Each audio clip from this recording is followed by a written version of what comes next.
Dans cet épisode de Carnet de route, j'explore le passé de Fuding. À travers le commerce du thé, les richesses de la mer ou encore le pouvoir des montagnes, j'ai découvert le lien fort des habitants avec la nature.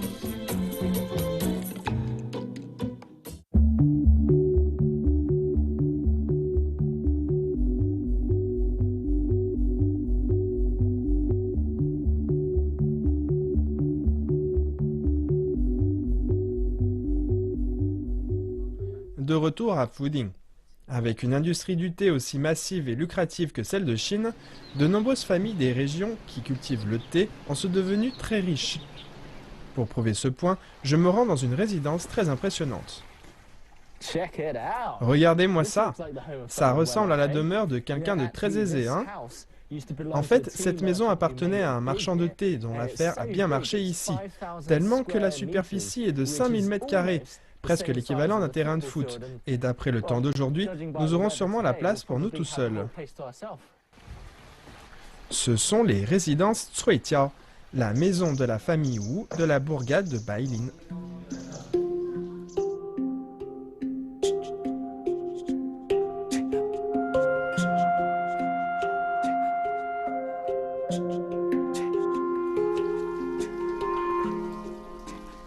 Ce complexe est le plus grand du style dans le sud de la Chine. Mais sa taille n'est qu'un élément de son histoire.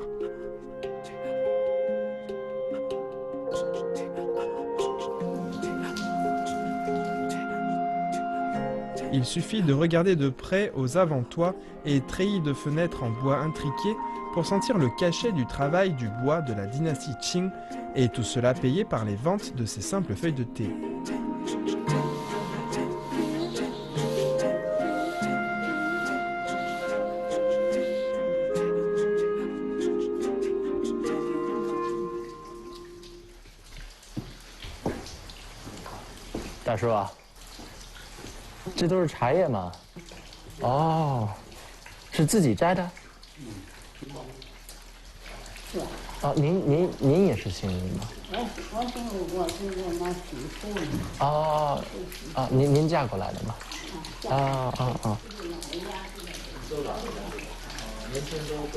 Maintenant, la résidence des Wu est tout sauf vide.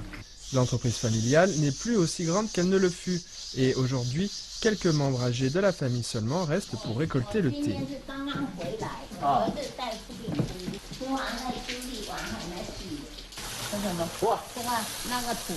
Ça sent bon. Ce sont des patates.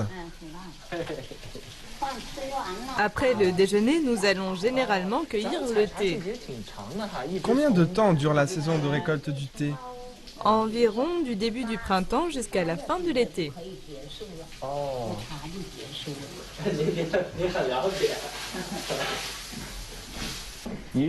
Souvent, quand on vient dans ce genre d'ancienne résidence, c'est plus ou moins un musée. Plus personne n'y vit. Mais c'est probablement, je ne peux pas dire l'un des rares, mais au moins la première résidence ancienne que je vois avec des gens qui y habitent encore. En l'occurrence, ce sont les gens de la famille qui avaient construit la résidence. Et c'est un endroit où on voit en fait une partie de leur vie quotidienne, plutôt que quelque chose qui est juste visité par des touristes. C'était de l'anglais? Oui. Peut-être qu'il y a plusieurs siècles, d'autres anglophones sont venus pour acheter votre thé.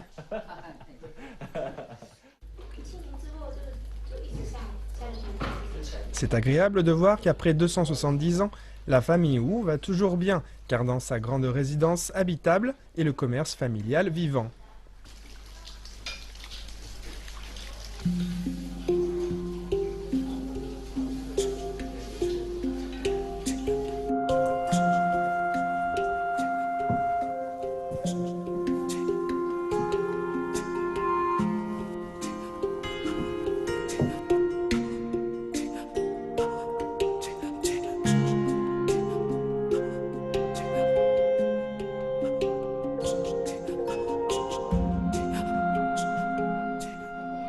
Mais la famille Wu fait face à un problème qui est partagé par d'innombrables familles à travers la Chine, la fuite de la jeune génération qui a déménagé dans des plus grandes villes.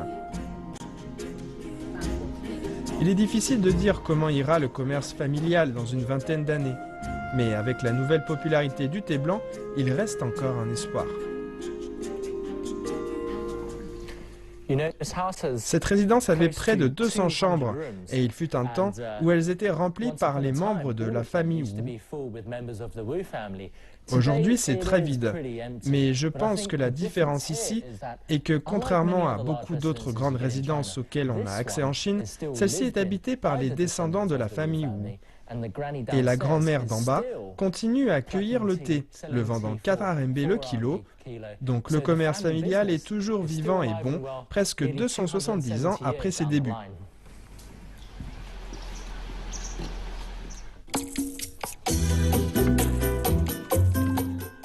À suivre, je vais découvrir le succès qui vient de la forme d'un cheval des gens d'une ville. Et je vais parler à un vétéran de la mer qui fait maintenant son commerce sur terre.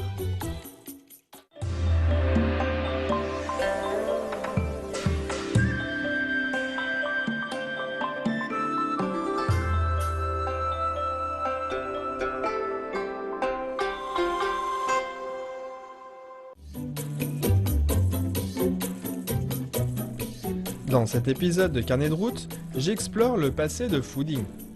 À travers le commerce du thé, les richesses de la mer ou encore le pouvoir des montagnes, j'ai découvert le lien fort des habitants avec la nature.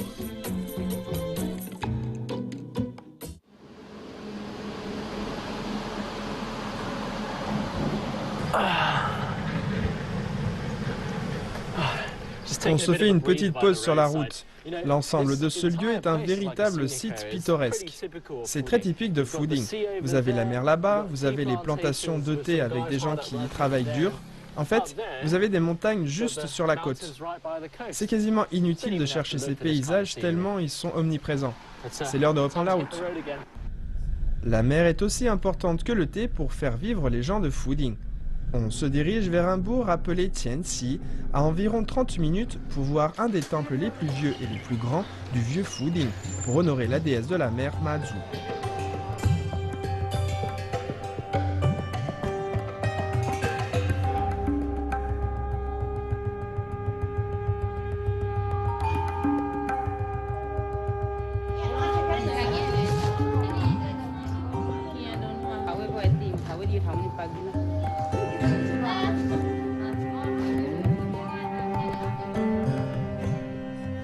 La déesse de la mer, Mazu, est fortement populaire dans la province du Fujian et à Taïwan, et toute la côte chinoise est dotée de temples dédiés à elle. Des cérémonies sont souvent tenues par les marins qui recherchent sa protection. Aujourd'hui, le bourg de Tianxi a préparé quelque chose d'encore plus spécial.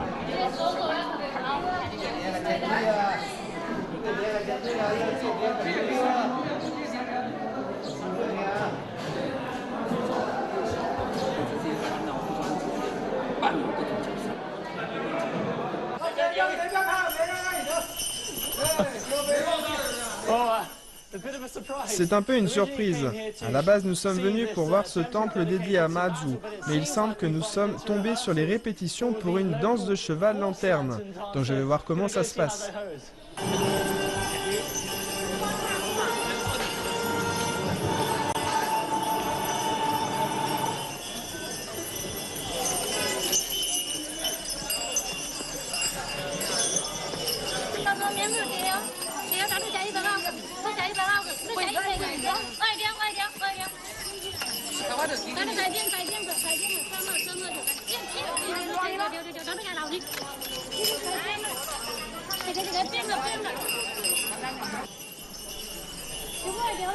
Le spectacle demande beaucoup de préparation.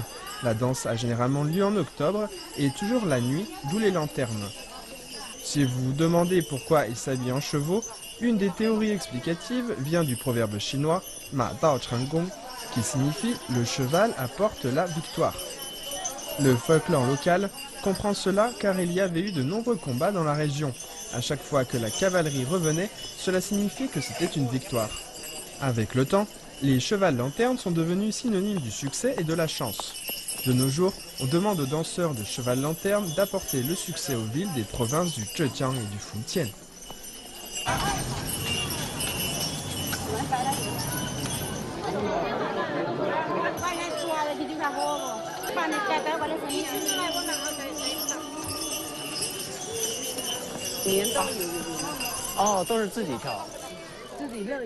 Nous sommes tous volontaires. Ils vous payent? C'est un secret. Vous ne dansez pas qu'à Fuding. Non. Où allez-vous également? Nous dansons aussi au mont Taimu et dans la province voisine du Zhejiang. Et Shanghai? Pas encore. Nous sommes du Nord. On ira si vous nous invitez. On trouve la danse de cheval de lanterne uniquement à Fuding. Oui, et seulement ici, à Tianqi. Depuis combien de temps existe cette danse ici? Depuis très longtemps.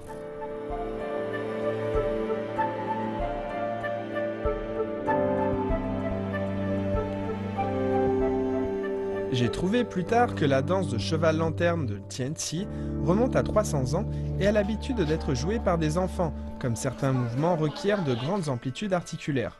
De nos jours, les enfants sont trop occupés à l'école pour pratiquer. C'est très intéressant. Je ne m'attendais pas à ce que ce temple soit aussi vivant. Oui, il est dédié à la déesse de la mer, Mazu. Mais c'est vraiment un centre communautaire vivant. Vous avez des gens qui jouent aux cartes là-haut. J'en ai vu d'autres buvant du thé et jouant au mahjong. Et apparemment, quand les enfants finissent l'école, ils viennent ici pour jouer au badminton, ou toute chose que les enfants font. C'est donc encore très vivant au milieu de la ville. C'est terminé pour les danseurs de chevaux pour le moment.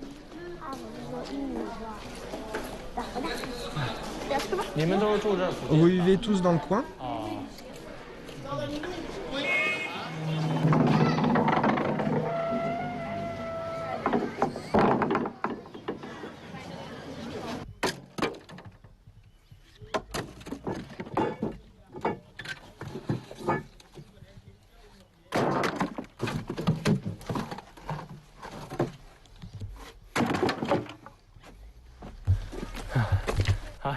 Je suis tombé sur ce monsieur ici et je l'ai vu en train de ramasser du bois dans cette casse.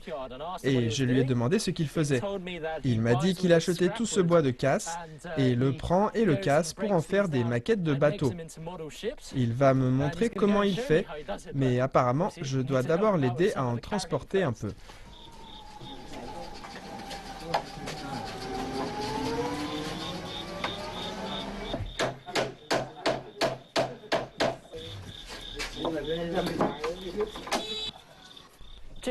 C'est aussi fait du bois de casse de tout à l'heure? Non, pas pour celui-là. Je vois. Donc vous devez choisir le bois. Oui, il faut choisir un bois fin pour ça. D'accord. Vous avez toujours été dans ce métier? Oui, Il s'avère que Monsieur Yang est un constructeur de bateaux à la retraite. Il avait seulement 13 ans quand il a commencé à construire des jonques. Maintenant, à déjà 70 ans, il a changé pour la fabrication de maquettes de bateaux en utilisant du bois de casse provenant de bateaux de pêche hors service. Et il en fait un bon profit. C'est très impressionnant. Donc ce monsieur âgé a construit ceci lui-même. Il l'a conçu, construit, laqué, et c'est vraiment une œuvre d'art. C'est fait entièrement de bois de casse.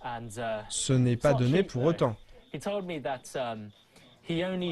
Il m'a dit qu'il ne construit ça que pour des gens qui lui commandent spécifiquement. Et 10 cm coûte 150 $.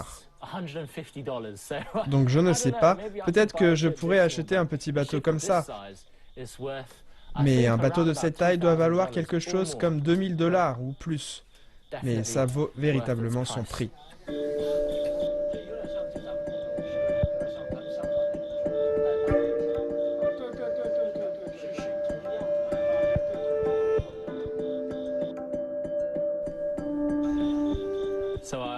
Donc j'ai demandé s'il y avait une version finie de ce bateau. Celui-ci est quasiment fini. Le mât n'est pas encore terminé, mais on voit qu'il a déjà bien pris forme. Je pense qu'il ressemble bien aux jonques qu'on voit à Hong Kong et au Vietnam. On ne voit plus ce genre de bateau. Tout le monde utilise maintenant de grands navires en acier, mais grâce à ces artisans, vous pouvez voir comment les pêcheurs partaient en mer avec ce genre de bateau. Et personnellement, je crois que j'aime bien cette version. Et c'est plus dans mon budget. Regardez.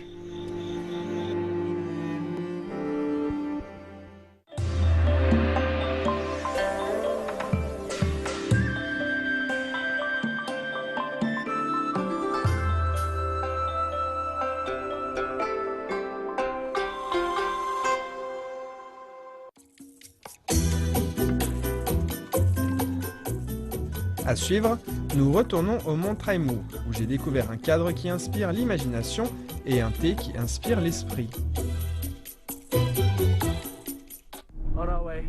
Nous sommes sur la route pour retourner au mont Traimu, parce qu'aujourd'hui, c'est la première fois que le soleil est sorti durant notre séjour.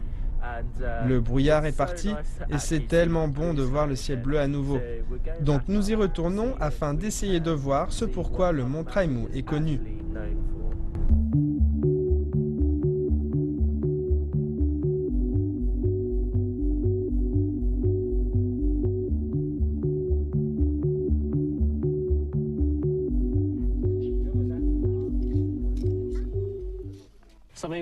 Ça vous rappelle quelque chose? Je vous ai dit que le climat de ces montagnes est très changeant, donc je ne vais plus avoir besoin de ça.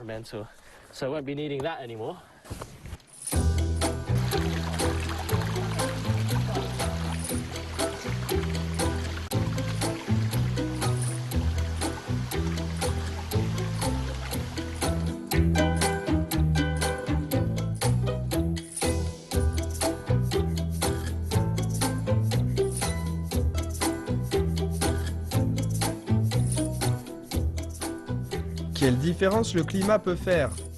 Par un temps clair, vous pouvez voir tous les rochers fascinants faisant la réputation du mont Traimu.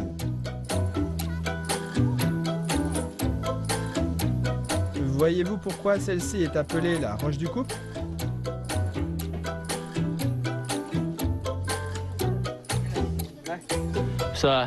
Donc je suis allé prendre un petit panier de ça. Je pense que c'est une sorte de riz noir glutineux avec du raisin à l'intérieur. C'est la spécialité de la minorité ethnique des Sho.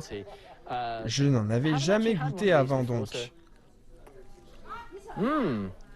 C'est délicieux. Beaucoup plus que les gâteaux collants. Pas trop sucrés.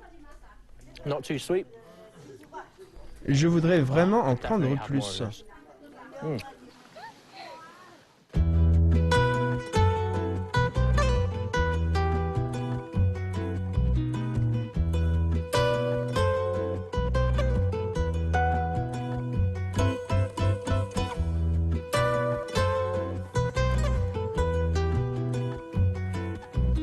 Quand il y a des montagnes, vous trouverez souvent de l'eau. Près du lac du Dragon Émeraude se trouve le temple Guoxing. On dit qu'il y a environ 1000 ans, 360 piliers en pierre étaient là. Ils ont été érigés pour accueillir l'empereur, qui était venu après avoir entendu qu'un membre de sa famille qui avait prié dans le temple et avait donné naissance à un garçon.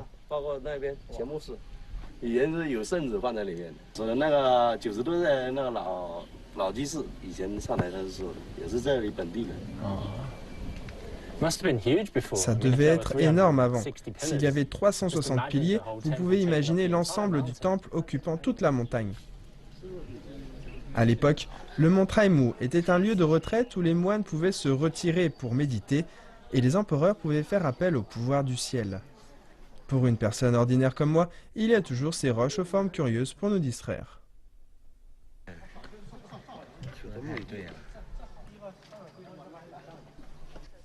Je prends une petite pause. Apparemment, certains disent que les rochers derrière moi ressemblent un peu à une planète d'animaux. Vous avez des carpes, des hippopotames. Apparemment, il y a même un enfant qui tète. Vous savez ce que tètent les enfants. Je ne vois rien, mais en tout cas, c'est un bon endroit pour se reposer.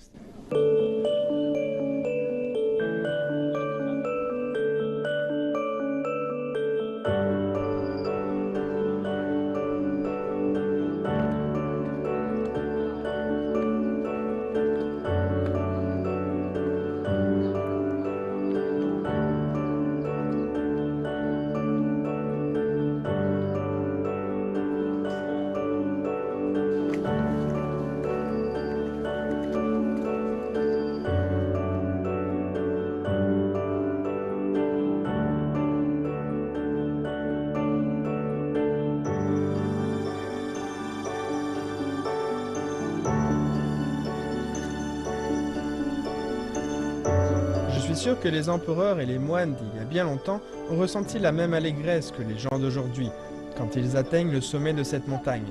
Il n'y a qu'une seule façon de décrire cette vue, c'est à couper le souffle.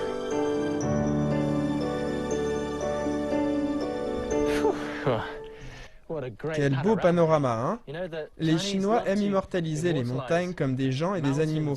Mais pour moi, c'est vraiment incroyable de voir ces anciennes formations géologiques, ces rochers et montagnes de granit.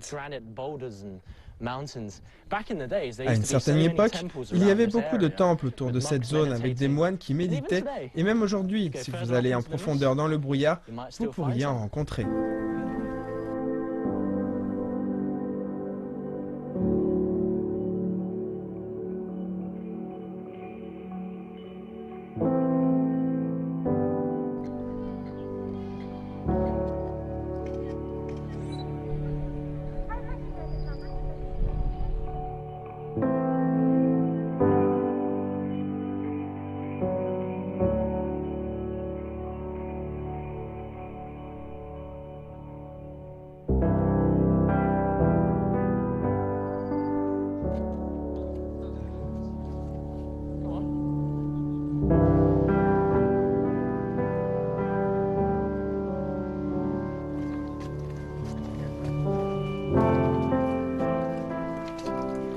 Ça fait 2 jours que je suis ici et je n'avais jamais rien vu d'autre qui ressemble au mont Traimou.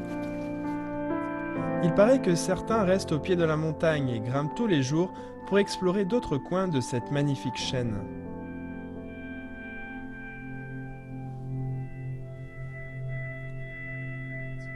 Pour moi, le mont Traimou est un gardien protégeant Fuding et ses habitants, qu'il pleuve ou qu'il fasse beau.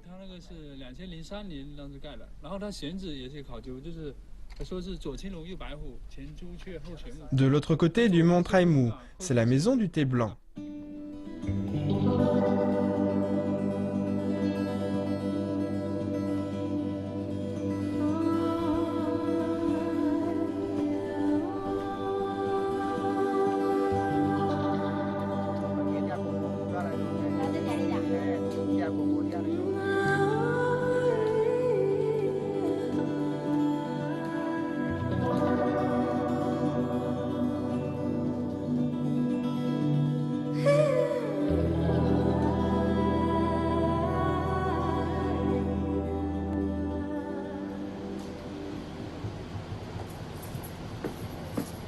Monsieur Fang se surnomme lui-même un homme du thé et il s'accroche à la manière traditionnelle de faire le thé. Quel est ce thé? C'est du thé bio, ce thé est sûr. Ah, vous jetez ce qui restait. Oui, c'est de ce matin. Vous avez peu de visites ici? Ce sont surtout des touristes qui viennent. Aujourd'hui, un groupe est venu et vient de repartir. Ça sent bon. Oui, au moins ce sont de bonnes feuilles de thé. Ça sent si pur. Je pense que c'est l'une des caractéristiques du thé blanc. C'est très pur, léger, et quand vous buvez ça, ça vous réchauffe bien. Et je ne peux attendre d'en prendre une tasse. Surtout que c'est gratuit. Ces feuilles viennent de ma plantation de thé. Bien que ce soit de grosses feuilles, elles sont parfumées et riches en nutriments. Ça sent si bon. Je ne peux attendre. Voyons voir ça. C'est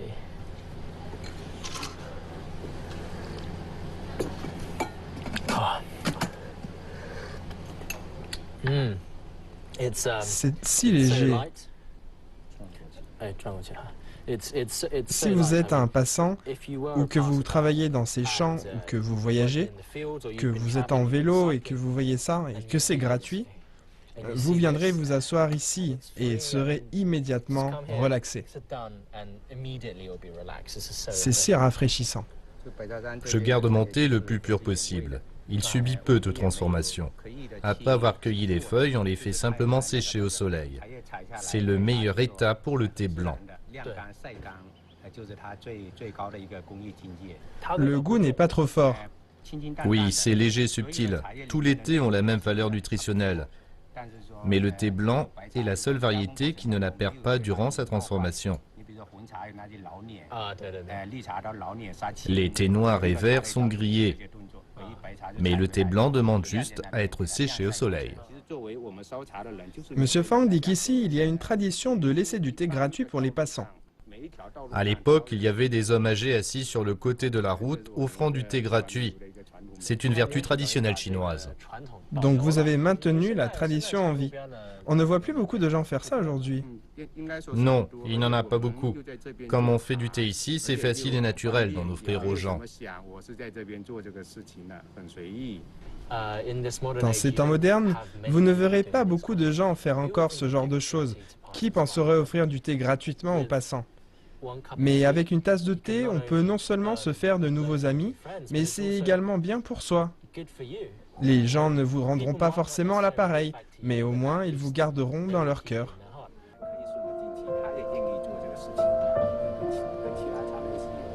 Peut-être que je surinterprète, mais j'ai l'impression que la raison pour laquelle les gens comme Monsieur Fang sont si passionnés par le thé blanc est que c'est plus qu'une boisson pour eux. Ils pensent que dans une tasse de thé sont instillées des valeurs simples de la vie.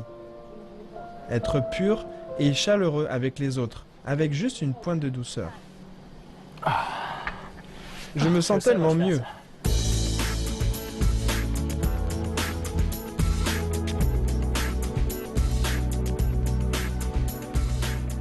Avec mon ventre réchauffé et mon énergie renouvelée, je suis prêt pour la dernière étape de mon voyage, cette fois sur la côte de Fuding, dans le prochain épisode de Carnet de route.